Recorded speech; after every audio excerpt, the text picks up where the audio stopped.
రేవంత్ రెడ్డి చేతగానితనంతో పంట పొలాలకు నీరివ్వడం లేదని మాజీ మంత్రి జగదీష్ రెడ్డి విమర్శించారు. రాష్ట్రంలో వచ్చింది కాలంతో వచ్చిన కరువు కాదని, కాంగ్రెస్ పార్టీ తెచ్చిన కరువని మండిపడ్డారు.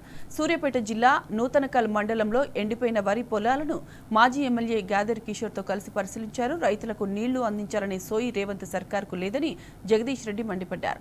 కాళేశ్వరం జలాలు ఇవ్వడం చేతకాకపోతే కేసీఆర్కు అప్పగిస్తే 3 రోజుల్లో రైతులకు నీళ్లు అందజేస్తామని ఛాలెంజ్ చేశారు.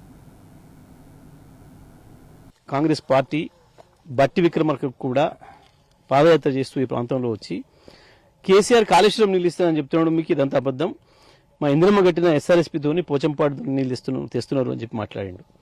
నేను ఇవాళ బట్టిని అడుగుతున్నా, ఉత్తమ్ని అడుగుతున్నా, మీరు చెప్పింది పూర్తి అబద్దం అనే మాట ఇప్పుడు ఇలా స్పష్టంగా కనబడుతుంది. ఎందుకంటే ఎస్ఆర్ఎస్పీ నిండా ఉంది, ఎస్ఆర్ఎస్పీ కూలిపోలే. మీరు కాళేశ్వరం పోయిందని మాట్లాడుతున్నారు, పక్కన పెట్టు. నీ ఎస్ఆర్ఎస్పీ నీ పోచంపాడైతే మంచిగానే ఉంది ప్రాజెక్టు. ఈ సంవత్సరం ఓవర్ఫ్లో అయింది. 4 రోజుల పైగా వేల కొద్ది వందల కొద్ది టీఎంసీలు బయటకు వెళ్ళిపోయినాయి, నిండా ఉంది.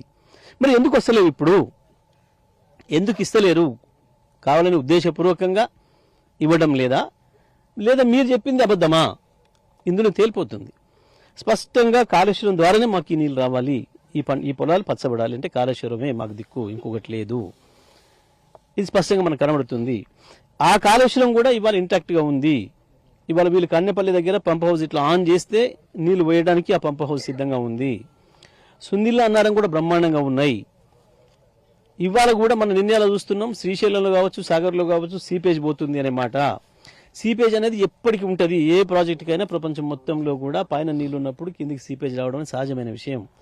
కేవలం సీపేజ్ వంక చూయించేసేసి సుందిల్ల అన్నారంలో కూడా నీళ్లు నింపడానికి లేదని ఒక అబద్ధ మాటలు చెప్పి కాళేశ్వరంని రాకుండా చేసి ఇగో ఇవాళ ఈ తుంగతుర్తి సూర్యాపేట ప్రాంతాల రైతాంగం ఉసురు తీస్తున్నారు. అటువైపు ఆలేరు భువనగిరిల పరిస్థితి కూడా అదే ఉంది. ఇంకొక వైపు ఉమ్మడి వరంగల్ జిల్లాలో కూడా అదే పరిస్థితి ఉంది. ఉమ్మడి కరీంనగర్ జిల్లాలో కూడా అదే పరిస్థితి కనబడుతుంది.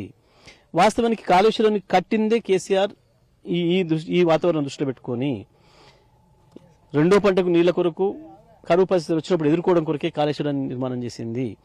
దాన్ని అర్థం చేసుకునే సోయి వీళ్ళకి లేదు. కేవలం డబ్బులు దేంట్లో దొరుకుతాయి, కమిషన్లు దేంట్లో దొరుకుతాయి సోయి తప్ప ఇవాళ దానికి ఇంకొక దానికి కూడా టేస్ట్కి అలవాటు పడ్డారు. కాళేశ్వరం నింపకపోవడం వల్ల, సుందిల్ల అన్నారాలు నింపకపోవడం వల్ల దాంట్లో ఇసుక తోడుకొని డబ్బులు సంపాదించుకోవడానికి అలవాటు పడ్డారు గత 15 ఏళ్లుగా. ఆ దుర్మార్గం కొరకు వాళ్ళ జేబులు నింపుకోవడం కొరకు రైతాంగాన్ని నాశనం చేస్తున్నారు.